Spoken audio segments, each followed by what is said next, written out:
Me comentan por favor si lo están viendo. Yo creo que sí. Sí, Nicolás, ahí estamos viéndolo. Sí, sí se ve.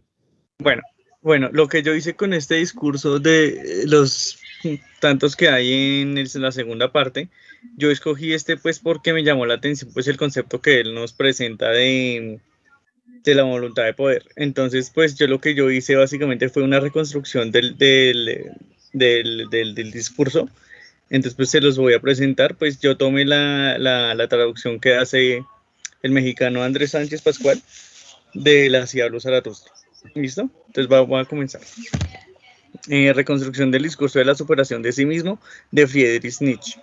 En la segunda parte del libro Así habló Zaratustra de Friedrich Nietzsche nos encontramos con el discurso de la superación de sí mismo, el cual reconstruiremos con el propósito de finalizar con comentarios, críticas o preguntas a este, pues si ustedes las tienen. Tomamos la traducción realizada por Andrés Sánchez Pascual y en su pie de página acota que Nietzsche pensaba dar por título este discurso del bien y del mal. Sin embargo, le otorgó otro. En este desarrolla la temática de la voluntad de poder, que ya había tratado en otros discursos, como en De las mil metas y de la única meta. Eso lo dice al final. En este sentido, Nietzsche, en este discurso, nos invita a que descubramos el sentido de la voluntad de poder, al decirnos que para alcanzar esta voluntad debemos entender su significado, al llamar la atención en la voluntad practicada por aquellos que Zaratustra denomina sapientísimos. Este concepto lo usa como ironía, pues se refiere a la voluntad de estos, es decir, de la voluntad del pueblo, y para Zaratustra, cito, son como el río sobre el que avanza flotando una barca, y en la barca se asientan solemnes y embosadas las valoraciones. Cierro cita. El concepto de la barca es empleado por Nietzsche, al parecer aludiendo al poema alegórico y satírico La nave de los locos de Sebastian Brandt. De esta idea de la barca es que Nietzsche busca entender el propósito de la voluntad del pueblo, empleando el símbolo de la barca al decirnos: queréis crear el mundo ante el que podáis arrodillaros. Sin embargo, para Zaratustra le revela una vieja voluntad de poder que debe ser superada. Bueno, aquí me comí un. Debe ser superada. Zaratustra propone renunciar a esa única cosa. ¿A qué se refiere Zaratustra con esta única cosa? Renunciar a esa antigua voluntad, a esa única cosa, y superarse a sí mismo, porque según el profeta, yo tengo que ser lucha y devenir y finalidad y contradicción. Con estas palabras Zaratustra nos quiere dar a entender que la barca navega sobre el río del devenir, que el profeta afirma que han sido colocados los valores, lo que es creído por el pueblo como bueno y como malo. Estos serían los valores. Voy a pasar a la segunda página.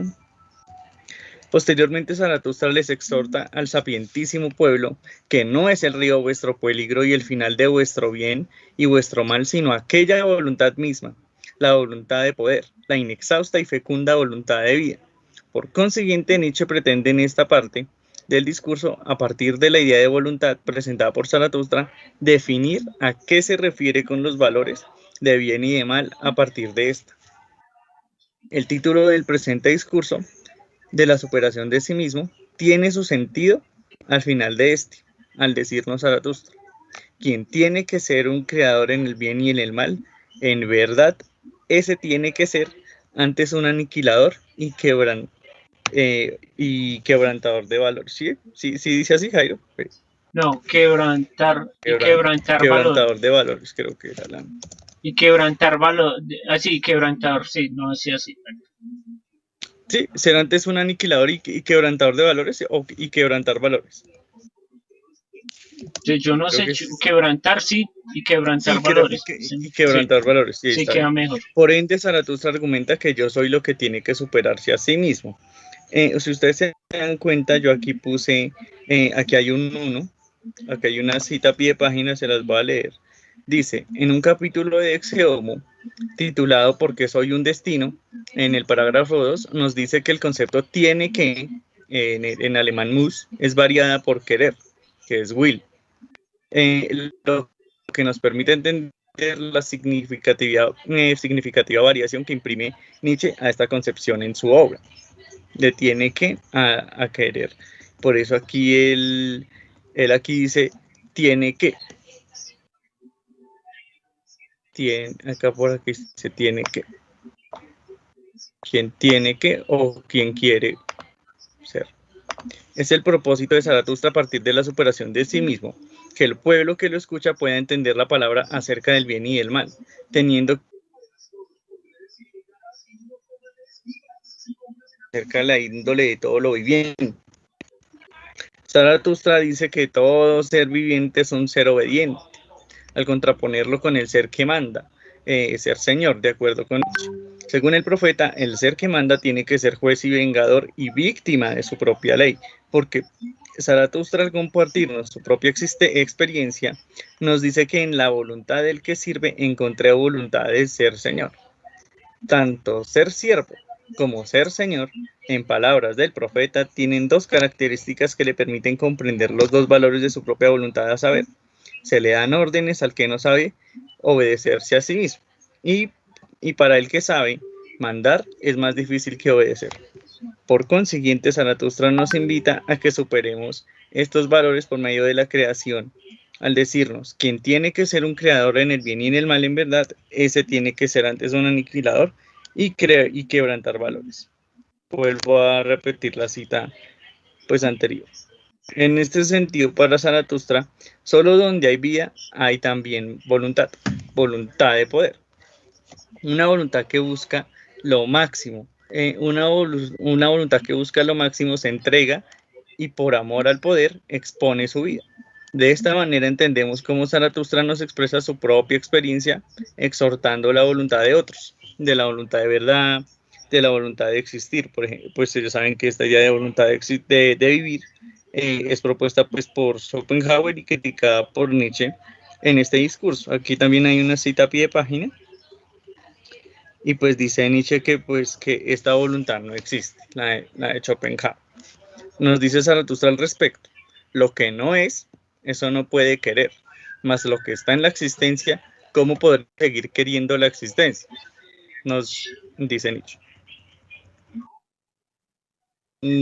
Bueno, que según el profeta depende de aniquilar los mismos valores y superarlos, es decir, un bien y un mal que sean imperecederos no existen, por sí mismos deben una y otra vez superarse a sí mismos. Y para lograr este propósito, Zaratustra nos recuerda empleando las siguientes palabras. Por caminos tortuosos se desliza lo más débil hasta el castillo y hasta el corazón del más poderoso y le roba su poder. Para comprender el párrafo anterior, afirmamos que la superación de sí mismo de los valores y el del bien y del mal, de acuerdo con Zaratustra, se da a partir de entender los dos valores, y que para el profeta el mal sumo forma parte de la bondad suma, mas esta es la bondad creadora. Sin embargo, Zaratustra afirma que es desagradable hablar del tema, y aunque sea así, el profeta advierte que callar es peor, todas las verdades silenciadas se vuelven venenosas. A partir de estas palabras, Zaratustra concluye el discurso afirmando que hay muchas casas que construir todavía. Es decir, nos invita a que sigamos rumiando sus palabras para crear una nueva ciudad, para convivir de valores reactualizados y resemantizados.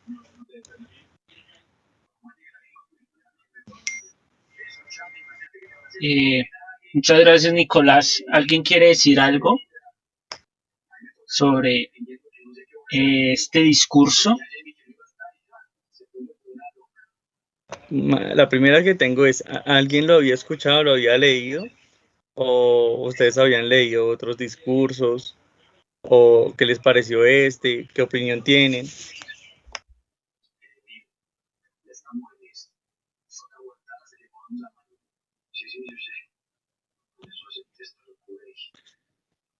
Sí, en mi caso sí, lo había leído.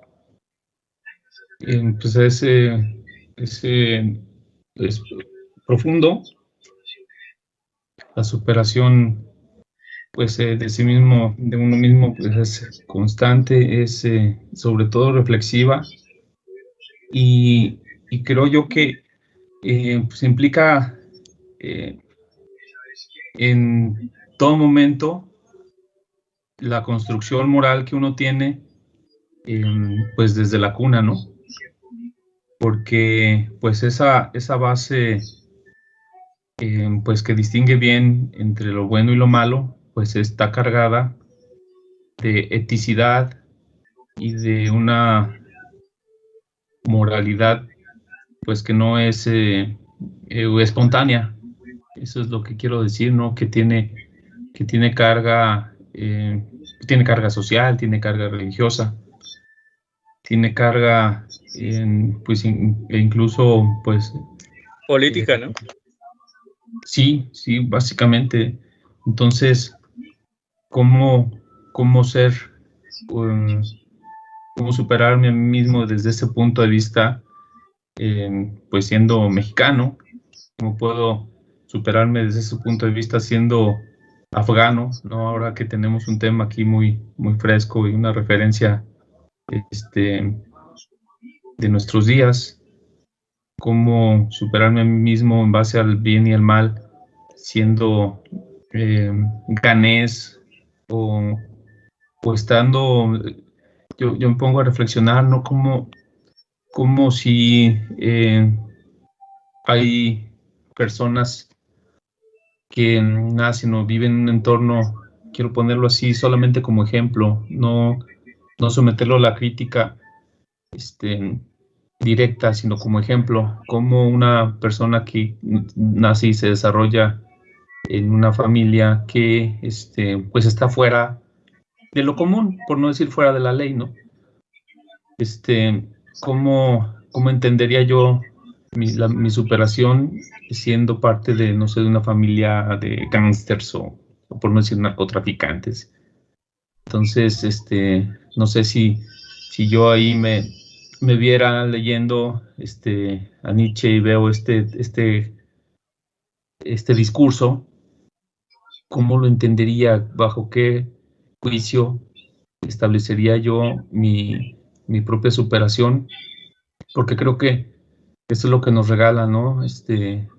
Nietzsche nos hace salir de lo común y someter el juicio a una entera reflexión, eh, que te desmarca de tu realidad egoísta, sino de una realidad superior, ¿no? Como pues este es el tono del libro. No sé qué opinen.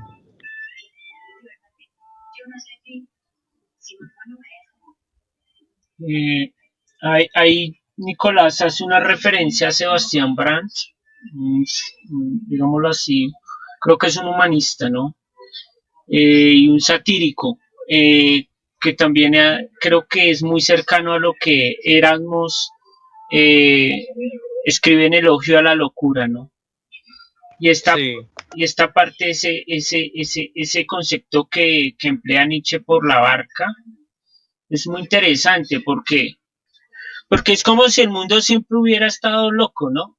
Es como si el mundo no lo manejara, por ejemplo, o no estuviera dirigido, por ejemplo, desde lo kantiano con el imperativo categórico, ni con lo schopenhaueriano desde la voluntad de vivir o la negación más bien de esta, sino que el mundo siempre ha estado en ibris, o sea, Kant y Schopenhauer intentan evitar la locura, la ibris, ¿no? Pero Nietzsche vuelve y la rescata como si la ibris fuera algo natural del hombre, o sea, la locura fuera algo natural en nosotros los hombres. Y eso permite cierta individualidad, eso permite que nosotros, en cierto sentido, aceptemos las cosas tal y como vienen. Eso a mí me hace también acordar mucho a Horacio y a Epicteto, en cuanto uno debe, digámoslo así, aceptar ese destino, ¿no? Y yo creo que también Nietzsche se dirige a eso, se dirige a la cuestión de la voluntad de poder, pero la voluntad de poder solamente es un camino para el eterno retorno de lo mismo. En otras palabras, para aceptar mi destino o el destino que la naturaleza me ha dado. Más que yo tome decisiones frente a las cosas, es aceptar ese devenir, ¿no? Y esa cuestión de siempre estar entre la dinámica de amo o esclavo. Porque pues Nietzsche también habla ahí del obedecer. Primero hay que saber obedecer para después saber cómo desobedecer. Entonces yo creo que no hay que saltarse esos pasos o no hay que saltárselos tan abruptamente, sino que hay que aprenderlos para poder aceptar ese destino. Yo creo que esa superación de sí mismo es una aceptación de sí mismo. Yo lo voy a decir así, porque es que en Nietzsche vemos algo muy interesante y es que, claro, como es un perspectivismo, o sea, cada uno tiene una perspectiva diferente de las cosas, Nietzsche a veces parece muy vitalista y otras veces parece bastante pesimista frente a lo que sucede, ¿no? Y a veces parece mucho más pesimista que el mismo Schopenhauer porque nos invita a que cada acción o cada decisión que tomemos, pues la tomemos con una conciencia en la cual esta nos sirve para superarnos, pero también para subyugarnos. O sea, es como si cada decisión que tomamos también trae su consecuencia. Y es raro porque pues la moral es algo que se quiere superar, pero es algo que siempre va a estar ahí. Entonces, nada, quería decir eso frente al texto. Sí, Nicolás. Yo quería acotar algo ahí a lo que usted dice,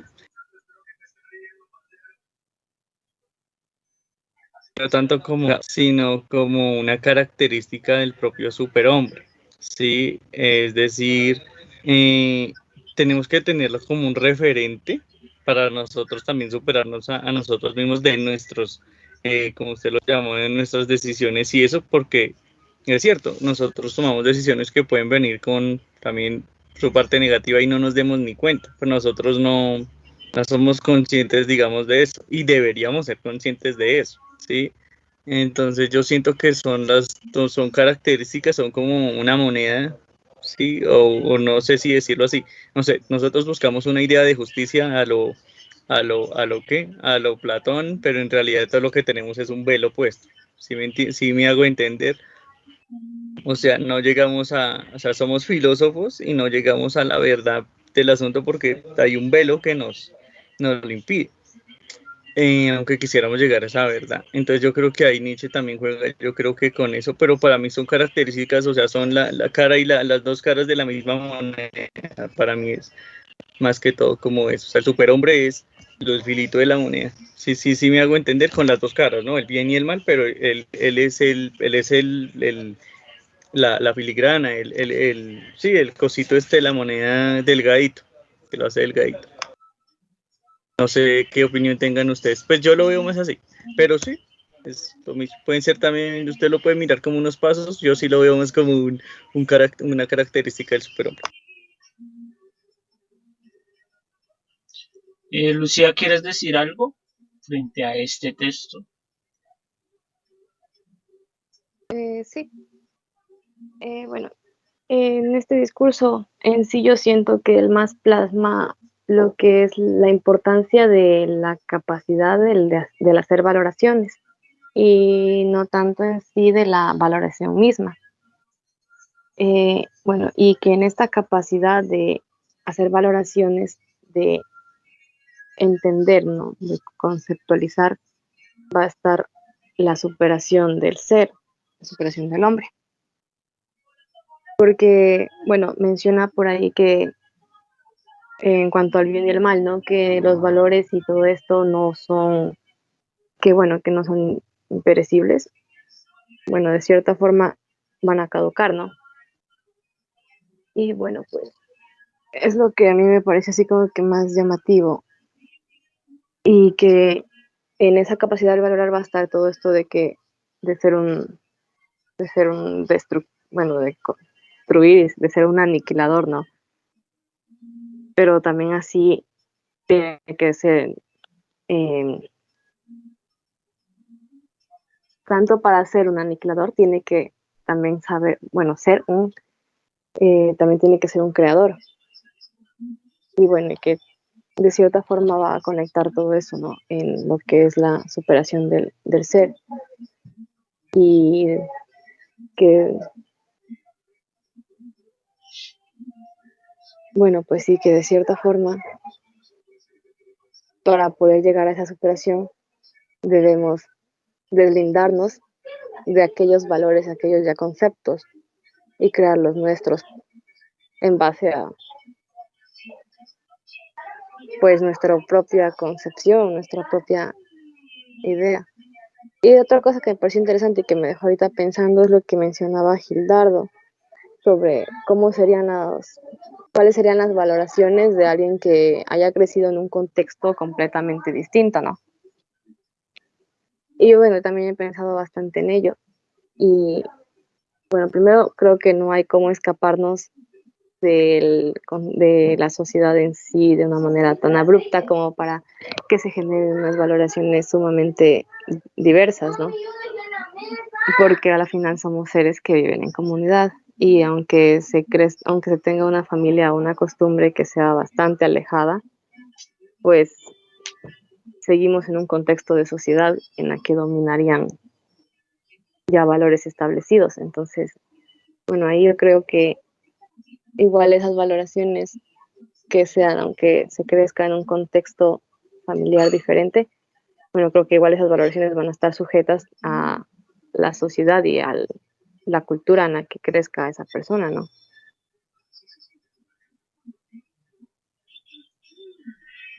Vale, muchas gracias, Lucía, es muy pertinente lo que acabas de Sí, decir. estoy de acuerdo con Lucía. Bueno, si quieren pasamos pues a mi discurso porque pues Alan no llegó, no sé qué pasó con Alan, entonces pues nada, si quieren entonces pasamos mi discurso, entonces ya les voy a presentar pantalla, también es como un escrito, es una sátira al estilo de Horacio, entonces ya se las muestro, esperen un momento, entonces ya les comparto.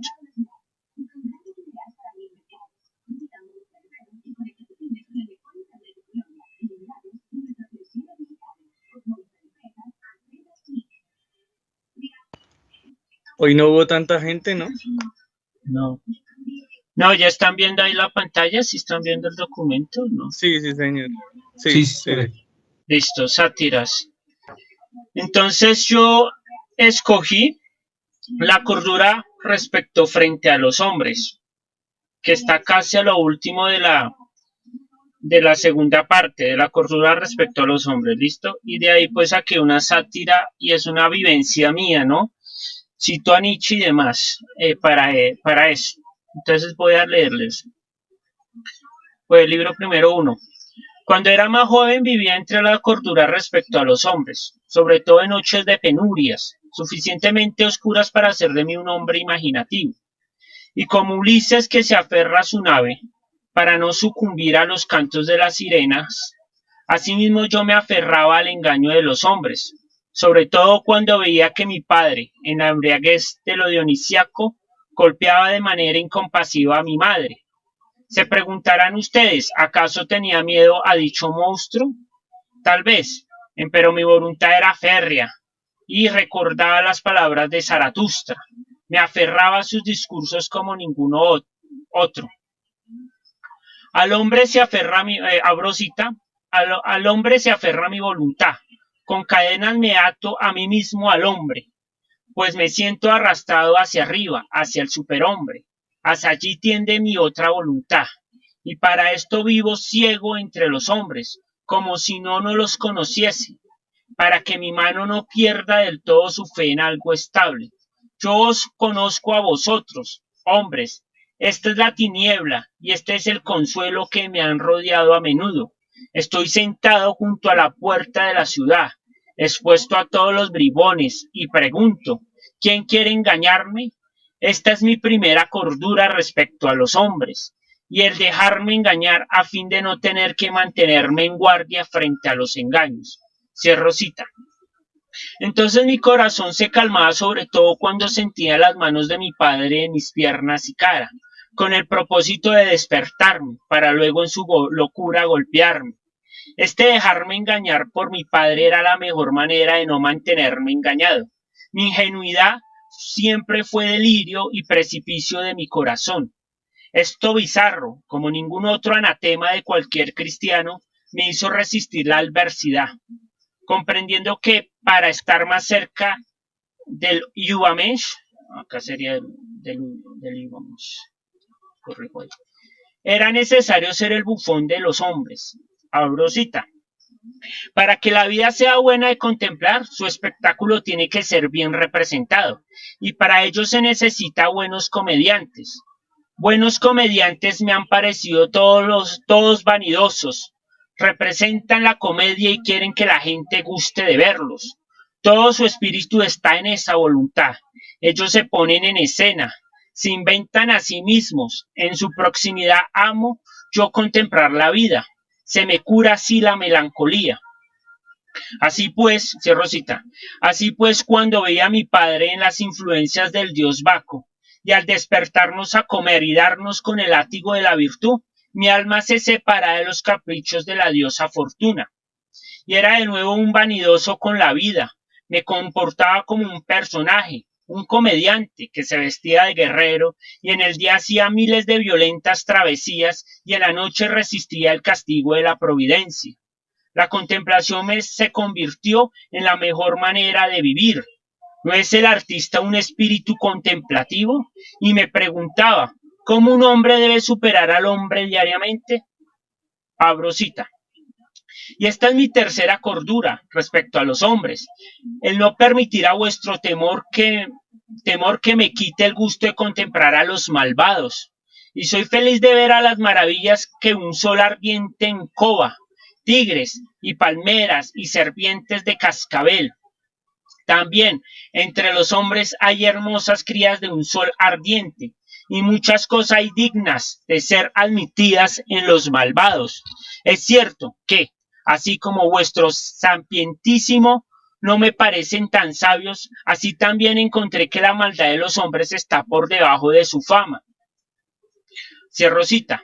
Entonces sin más me volví un vanidoso, un místico como sugiere el gran profeta Zaratustra, amante de lo religioso y artístico al modo de los paganos, y así consecutivamente todos los días era el mismo personaje, uno que me permitía de abrupto criticar a los neurotípicos, aquellos que eran diferentes a mí y no eran allegados a mi mundo, hundido en lo dionisiaco, en aquello que exige un pensamiento sin que nadie que piense y sin nada que sea pensado.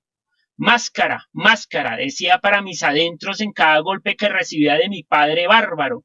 Admirable era su maldad y admirable era yo admirando a dicho monstruo. Por eso vivir es hacerlo desde la indiferencia de los actos dudosos y ser noble para practicar la magnanimidad. Abro cita. Cuántas cosas llámense ya ahora la peor de las maldades, que, sin embargo, solo tienen 12 pies de ancho y 3 meses de duración. Alguna vez vendrá al mundo, sin embargo, dragones mayores, para que no le falte al superhombre su dragón, el superdragón que sea digno de él. Para ello muchos soles ardientes tienen aún que abrazar la húmeda selva virgen. Vuestros gatos salvajes tienen primero que convertirse en tigres y vuestros sapos venenosos en cocodrilos, pues el buen cazador debe tener una buena caza, y en verdad, oh buenos y justos, muchas cosas hay en vosotros que causan risa, y ante todo vuestro miedo de lo que hasta ahora se ha llamado demonio. Tan extraños sois a lo grande en vuestra alma que el superhombre os resultará temible en su bondad. Y vosotros, sabios y sapientes, huirás de la quemadura del sol que produce la sabiduría, quemadura en la que el superhombre baña con placer su desnudez. Vosotros, los hombres supremos, con mis ojos tropezaron. Esta es mi duda respecto a vosotros, y mi secreto reír, apuesto a que mi superhombre lo llamaréis demonio. Cierro cita. Y supe que el Yubamesh no era el hombre que desea más que su cruda realidad, con todos los problemas que hay en ella, comportándose como el mejor de los comediantes, no muy alejado de lo que aconseja Horacio, sin así más que desear su misma vida una y otra vez, su locura, los sufrimientos y placeres, mas es de menester entender que no es la flecha que da en el blanco cuando destruye a los monstruos, sino prefiriendo lo hondo del Helheim, sin más allá que su vitalidad en días donde el hambre llama y se bebe cualquier cosa para resistir la adversidad, o cuando en plena mañana y llegada la tarde como Sísifo se sube y se baja la misma roca, sin tener algún cambio que no sea el cambio mismo. Abrosita, ahí me he cansado de estos, ay, me he cansado de estos hombres, los más elevados y los mejores de todos. Desde su altura sentía yo deseos de marchar hacia arriba, lejos, fuera, hacia el superhombre. Un espanto se apoderó de mí cuando vi desnudos a estos hombres, los mejores de todos. Entonces me brotaron las alas para alejarme, volando hacia futuros más remotos, hacia sures, más meridionales, que los que artista alguno haya soñado jamás, hacia allí donde los dioses se avergüenzan de todos los vestidos, mas a vosotros, prójimos y semejantes, yo os quiero ver disfrazados y bien adornados, y vanidosos y dignos, como los buenos y justos, y disfrazado quiero yo mismo sentarme entre vosotros, para conoceros mal a vosotros y a mí. Esta es, en efecto, mi última cordura respecto a los hombres. Cerrosita, ahora mi padre que ha muerto, este monstruo y bárbaro que sufrió en sus últimos momentos, hicieron que de mí brotaran grandes lágrimas, y por mi admiración a su desmesura, han hecho que ahora viva en este momento en la vanidad de mis vestidos, en una que otra túnica que me coloco, en mis zapatos y mi largo cabello, hundidos en mis horarios, en la improductividad de mi corazón, leyendo demasiado, escribiendo y danzando con los dioses. Mejor dicho, han hecho de mí un hombre que usa máscara, también en el adorno, por mi erotismo, a trazar alguna línea en el papel, y acercándome como místico a las pasiones. Así recordaré siempre que cuando estuve en la tumba de mi cucho, dije en son de huecha, nos veremos de nuevo cuando la serpiente se coma su cola y todo vuelva a repetirse. Acá cierro. ¿Qué les pareció? ¿Lo están viendo todavía o no? Sí, lo estamos Sí, viendo. señor, sí, señor. Ah, bueno. Es que como compartí fue el documento, entonces di compartir pantalla completa, pero en fin. ¿Qué les pareció de esta anécdota, digámoslo así?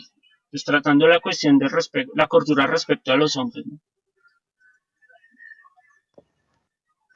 No sé si... ¿quién quiere hablar primero?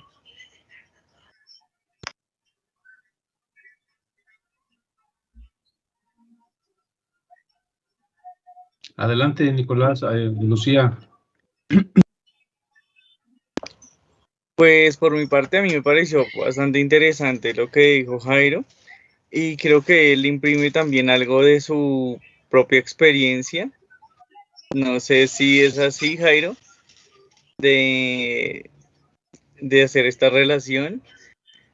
La verdad me parece pues muy interesante y creo que es como una manera también de entender esto que Nietzsche nos quería pues compartir en... ¿Cómo es que se llama el discurso? ¿Me recuerda, por favor? Respecto a la cordura de ¿La los... cordura qué? Respecto a la cordura de los hombres. Respecto a la cordura de los hombres, que también es casi como que lo mismo de la voluntad, ¿no? Creo que también estaba como viendo como eso también respecto a la cordura.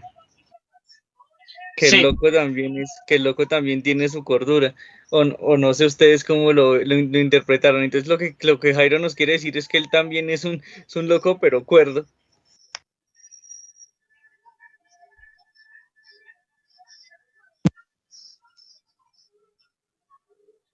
Bueno, en mi opinión, muy bueno lo que leímos, igual que el anterior.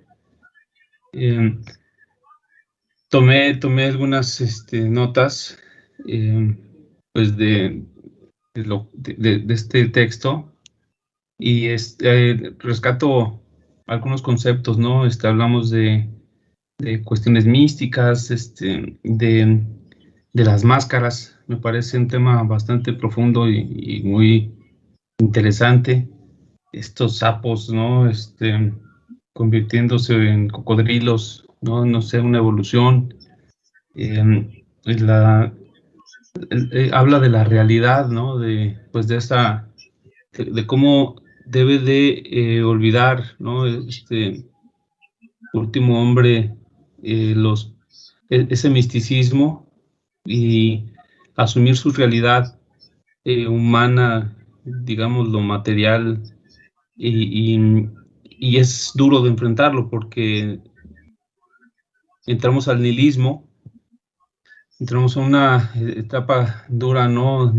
A un nihilismo que el mismo Nietzsche rechaza es cuando hay un despropósito per se.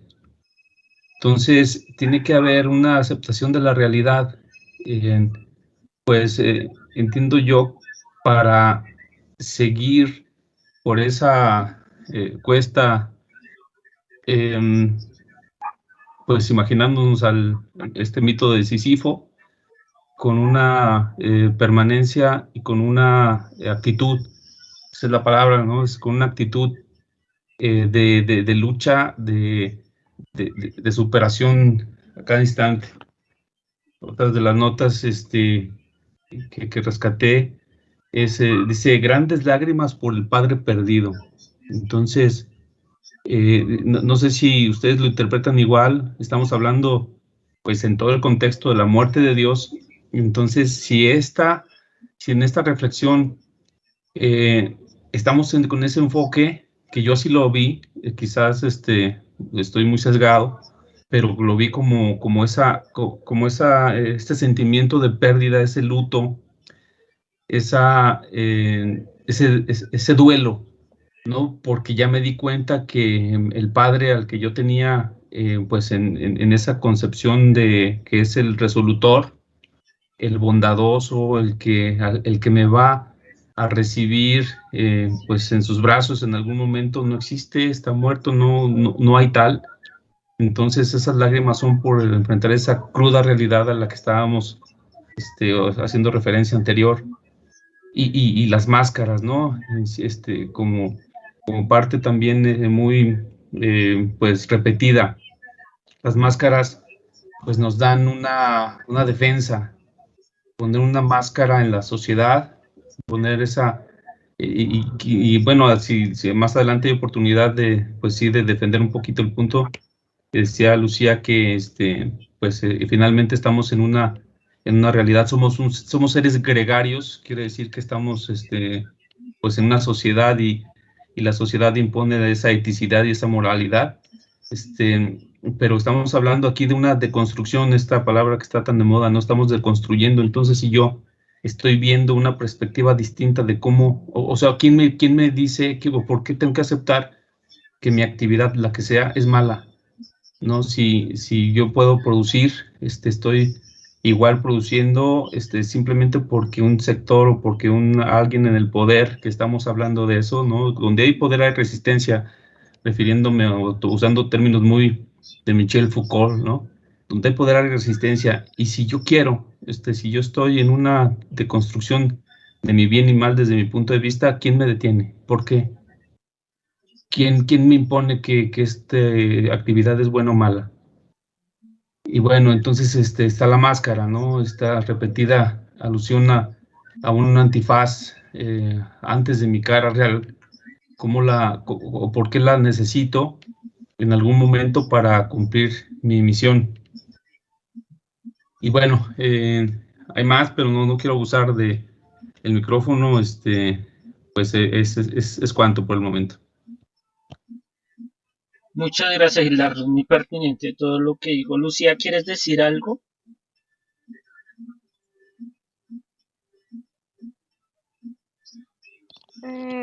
Pues la verdad, tuve un poquito de problemas para escucharte todo en discurso, así que preferiría no hacer comentarios. Y respecto a lo que mencionó Gildardo, claro, no hay nadie que nos vaya a decir que está bien o mal, ¿no? Pero lo que yo me refería es que en sí esas valoraciones, las valoraciones que surjan de uno mismo, no van a estar tan alejadas a las de la sociedad en general.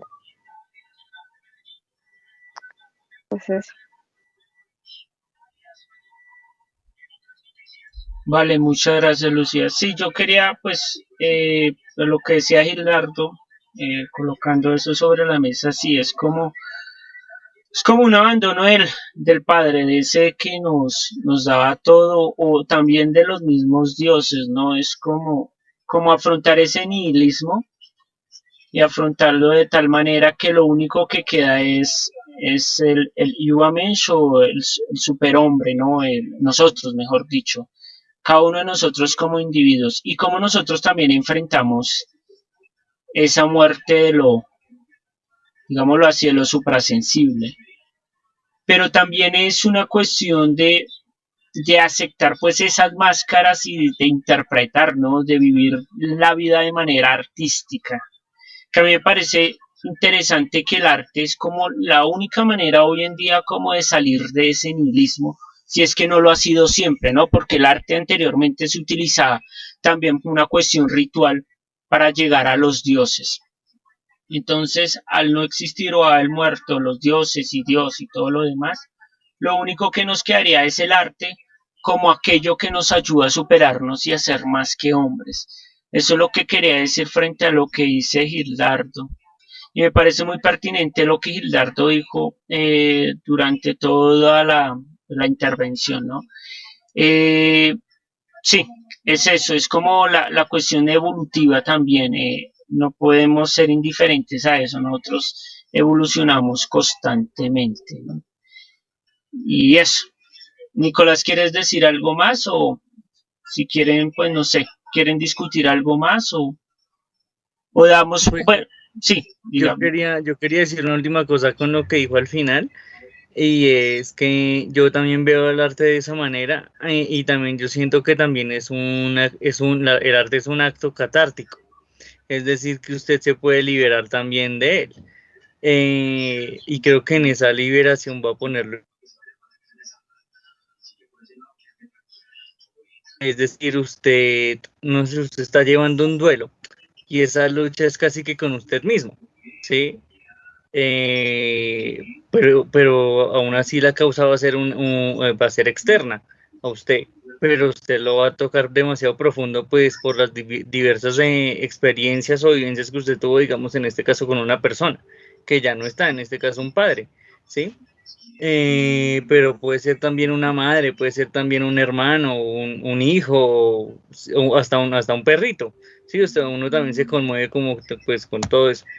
Entonces o por ejemplo, con lo que está pasando en Afganistán, uno también ahí siente como un duelo. Entonces creo que nosotros como superhombres, por decirlo así, tenemos también que liberarnos de eso también para pues seguir evolucionando y seguir trascendiendo y para poder crear valores. Y ahí sí, pues usar el arte pues creativo de esta manera, ¿no? O sea, tenemos que aniquilar también esos valores así y pues reactualizarlos. Ahí sí, como dije yo, pues resemantizarlos, que es decir, darles un significado nuevo pues en nuestras vidas, ¿no?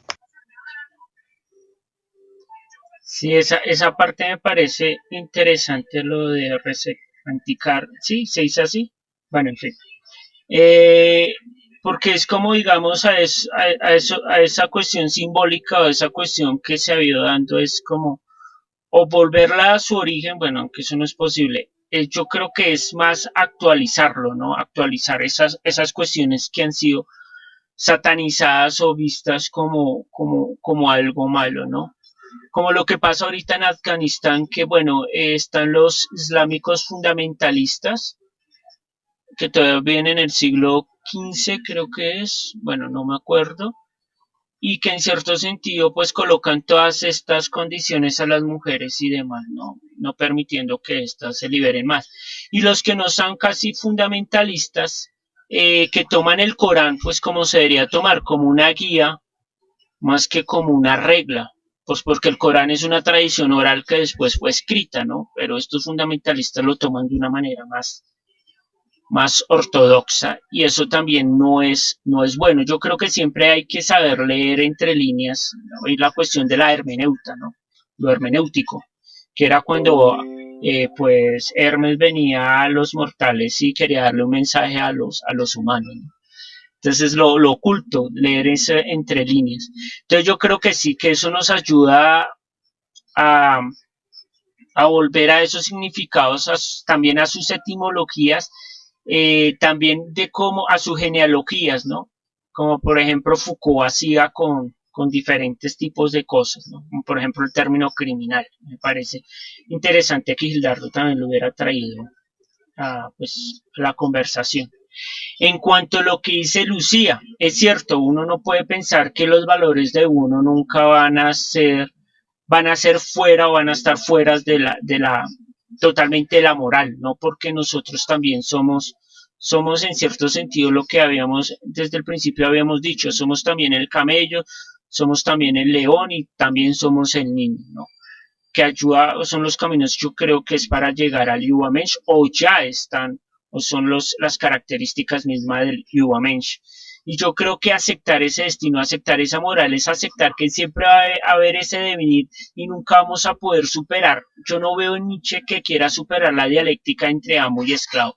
Yo lo que veo en Nietzsche es que hay que admitir esa dialéctica que sea entre amo y esclavo, si es que existe esa dialéctica, lo podemos decir criticando un poco a Hegel, y sí, en cierta medida existe esa síntesis, ¿no? O si no, solamente es esa dinámica entre amo y esclavo donde uno siempre tiene una posición, ¿no? Es difícil no tener posición frente a lo que sucede, ¿no? Siempre uno va a tener cierta posición o se va a inclinar hacia algo. Yo creo que el Übermensch es eso, es el que acepta el eterno retornar a lo mismo y lo vive con alegría, aún con todos sus pesares. Por eso quise traer la cuestión del comediante y la cuestión de cómo yo también lo tomo en mi vida diaria. Creo que ahí Nietzsche es muy claro en la cuestión del comediante, el que se ríe tanto de los hombres como de los mismos dioses, que están desnudos pero él está disfrazado. Es muy chévere esa parte que Nietzsche viene a traer en sus discursos, ¿no? A través de Zaratustra. Entonces yo creo que es eso, es como aceptar las ventajas y las desventajas de la vida y como mismo Gildardo decía, acorde a su época, acorde a donde usted nació, porque las mujeres o los hombres que son afganos y que están viviendo toda esta invasión, pues no lo viven igual como nosotros vivimos las cuestiones, por ejemplo, acá en Colombia, con la política de Duque y Uribe, o otros que viven en México, otras cosas, no sé, yo desconozco un poco de la política mexicana y demás, pero cada vivencia es diferente, pero también es una oportunidad de afirmar la vida a pesar de todos sus pesares, mejor dicho. Entonces era eso. No sé qué más quieran decir. Yo quería decir algo último, ya no sé si para concluir de pronto. No sé si ustedes se dieron cuenta en el escrito que yo al final utilicé 2 palabras en cursiva y creo que las tengo con una línea pues en la mitad. No sé si ustedes se fijaron en eso. No sé si quieren que se los vuelva a mostrar o para que las vean un momento y ya les explico por qué las coloqué ahí. ¿Las muestro? ¿Un momento? Sí, claro, sí, adelante. Sí, adelante, Nicolás. Espérenme a ver.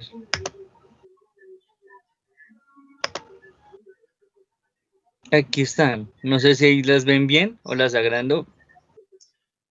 Yo la veo bien, ¿usted la ven bien? Sí, sí se ven bien. Bueno, sí, no, lo que les quería decir, yo creo que ya para finalizar, es que pues yo siento que esto es lo que nosotros debemos hacer, o por lo menos lo que en cierta manera deberíamos hacer, esto último, lo que nos invita al final, por eso ese final de ese discurso me pareció genial, porque nos permite como identificar lo que podemos hacer hoy, ¿sí? Es decir, reactualizar, como muy bien dijo Jairo, y pues en este caso yo puse aquí resemantizar. Este concepto es mucho más hermenéutico, bueno, los dos, pero se preguntarán qué quiere decir el re. ¿Mm? Entonces, no sé, Jairo, ¿usted qué piensa que este es el rey? ¿Qué quiere decir el reactualizado, el resemantizado, resignificado? ¿Qué quiere decir? Yo creo que es como no doblarlo, no duplicarlo, no creo que sea eso, sino es como traerlo a la actualidad. Es que no sé si estoy mal, yo creo que estoy mal, no sabría decirlo muy bien, pero no sé. Mejor dicho, ¿qué es? Ya le explico. Este es un término que normalmente se usan los estudiosos en la estética, y pues yo lo tomo más desde esta perspectiva. Este re significa recreativo, es más de recreación. Y usted sabe que la recreación pues es casi como, ahí sí como vamos a recrear, no sé, ¿qué le digo yo? Un escenario particular como lo es un duelo, el de la muerte, digamos, de una persona, en este caso, pues un padre, ¿cierto? Y usted, ¿qué nuevos valores usted va a partir de ahí, de ese escenario? O sea, usted cómo puede afrontarlo de una mejor manera esta situación. O sea, usted quiere vivirlo con alegría, pero usted sabe que en el fondo, pues es un sentimiento que no es alegre. Usted tiene que, ese sentimiento que no es alegre, darle un cariz nuevo. Sí, buscarle, ahí sí, mirar qué cara tiene al revés de esa cara, ¿no? Ahí sí creo que ahí entra a jugar todo lo que Nietzsche nos ha enseñado hasta el momento de cómo nos podemos superar a nosotros, cómo pasar de camello al león al niño, eh, ir como retomando todo lo que hemos aprendido pues hasta hoy. Entonces yo creo que este capítulo nos puede enseñar más de lo que simplemente pues nos está diciendo Nietzsche, por eso al final él nos está diciendo hay muchas casas que construir todavía, o sea, ¿qué quiere decir eso? Pues que tenemos que seguir mirando estos valores que todavía están en la sociedad y de nosotros depende pues el seguir superándonos. Eso es como lo que les quería ya como compartir para finalizar. Gracias, Nicolás. ¿Alguien quiere decir algo frente a esto, Gilberto, Lucía?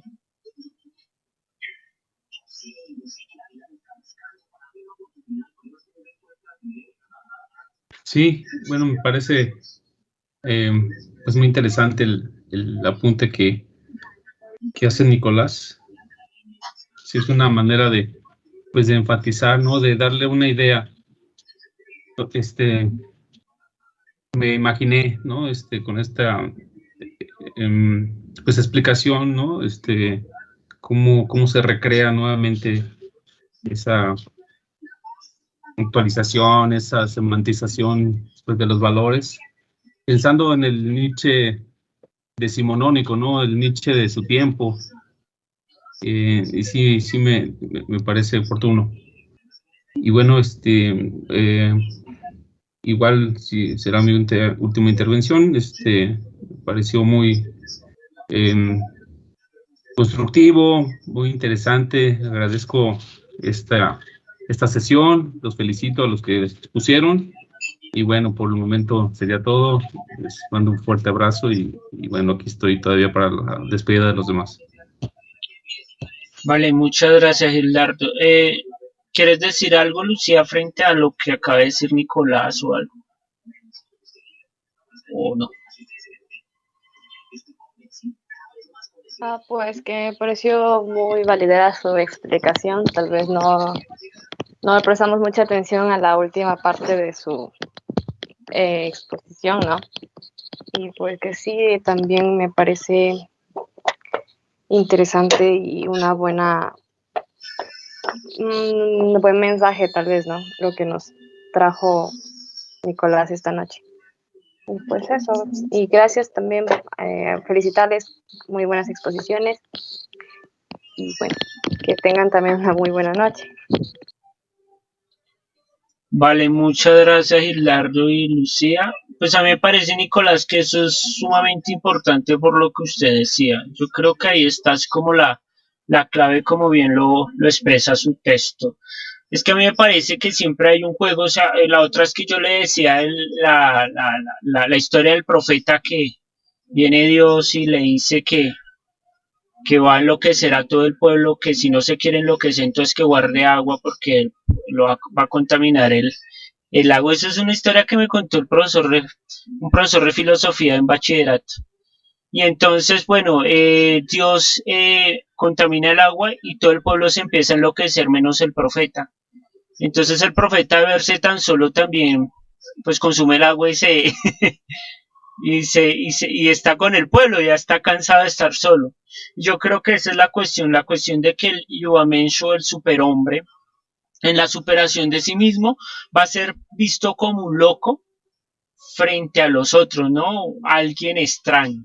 Entonces siempre van a haber hombres que sobresalgan, y eso es una característica que siempre se ha visto en la historia, ¿no? La cuestión del hombre superior. Entonces es ahí donde ese hombre superior crea valores, aunque inicialmente los otros no lo entiendan. Entonces yo creo que eso es sumamente importante, esa cuestión individual y esa cuestión de querer crear y recrear, ¿no? Porque eso lo hice muy bien Nicolás, reactualizar y demás. Entonces, sí, es esa parte hermenéutica que estábamos hablando.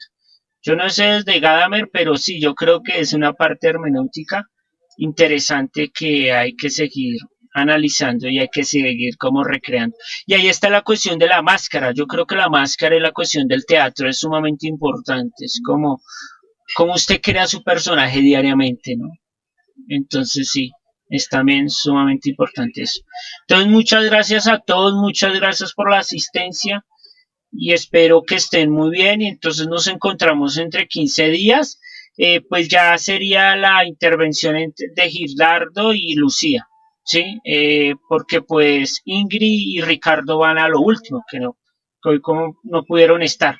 Alan desafortunadamente iba a hablar de los sublimes, pero pues no estuvo, pues no sé qué va a pasar con ese discurso, entonces yo creo que si Alan el otro entre 15 días no está, pues nada, comenzamos con ustedes dos y si no hay ningún problema, ¿les parece?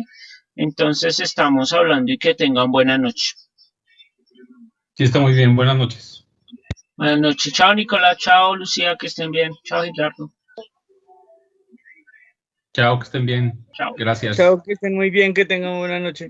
Listo.